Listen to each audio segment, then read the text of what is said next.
Alrighty, good morning, Miss Hoffman's class. So we're going to be reading chapter 15 today. In the last chapter we read, Pinocchio ran off with Lampwick to the land of fun.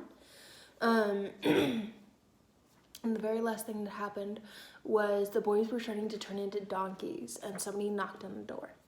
Okay. Who is it? The boys turned donkeys brayed politely. It's the driver of the wagon that brought you here. Open this door or I'll kick it in. He seemed to understand their strange new language, and without even giving them a chance to open the door, he kicked it in. Hello, boys, the round man said, still smiling.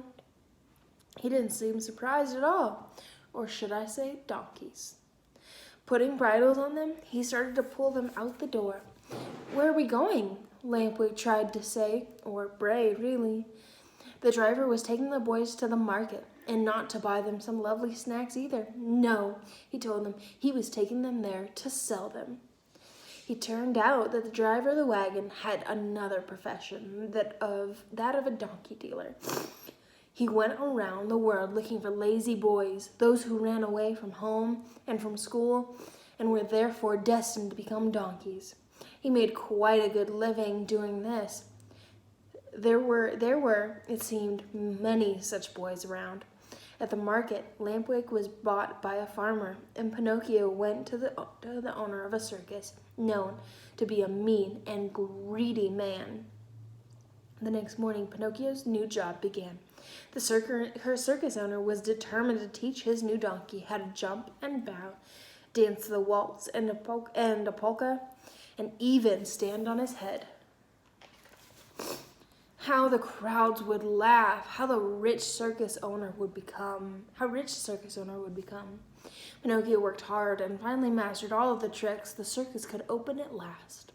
The circus owner went around town and posted signs announcing the first public appearance of the famous dancing donkey called Pinocchio. As you might imagine, that night, the stands were filled to overflowing. Everyone wanted to see the dancing donkey. Standing in the center of the ring, the circus owner cleared his throat.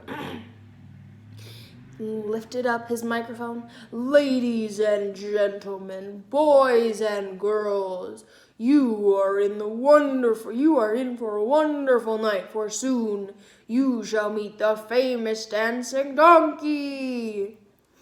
The audience clapped politely.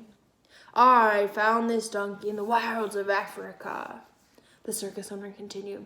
And what a savage, violent beast he was. It took all of my will to tame him, but tame him I did.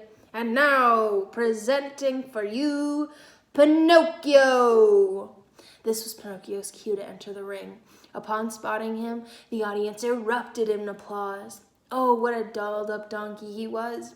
The circus owner had dressed him up with a new bridle of shiny leather and polished brass buckles.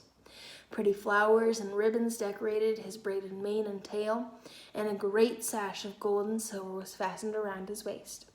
The circus owner gave Pinocchio the signal, and Pinocchio began to perform. He knew the drills. First, he was to walk around the ring. Then, at the sound of the owner's whistle, he was to change to a trot. The trot was to be followed by a gallop, and then finally a full-speed run. All of a sudden, the owner raised his arm and shot a pistol into the air. The audience gasped. Some people even screamed, especially when they saw that the famous dancing donkey had fallen down as if dead. They needn't have worried, though. Playing dead was just another one of the famous donkey's tricks. At the owner's signal, the donkey leaped back up onto his feet and took a bow. And when he raised his head, Pinocchio saw a beautiful woman in the stands. Around her neck, she wore a medallion with a picture of a puppet painted on it. The picture was of him, Pinocchio realized, and the woman was Fairy. Fairy! He tried to cry out, but because he was a donkey, the word came out as a horrible honk bray. The audience laughed, and Pinocchio looked down in shame. When he lifted his head again, Fairy was gone. The circus owner cracked his whip, and Pinocchio knew it was time to jump through some hoops. Although he had practiced several times, he was so sad about Fairy that he didn't feel like jumping. Instead, each time he came near the hoop, he decided to go under it instead. The circus owner screamed at him. Pinocchio tried to jump through the next hoop, but he was so distracted that he tripped and fell. He hurt his leg and limped to the side of the ring. The show, it seemed, was over.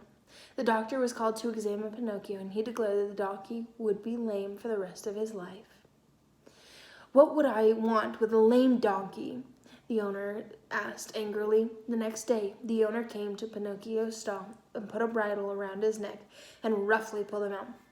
I'm taking this useless beast to the market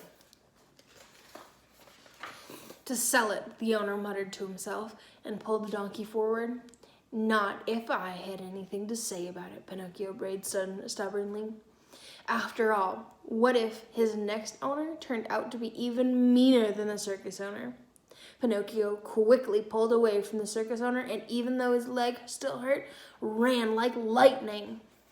So I think when they're talking about the lame donkey, I don't think that means that he's lame in our terms, but I think it means that he's got like a broken foot or something.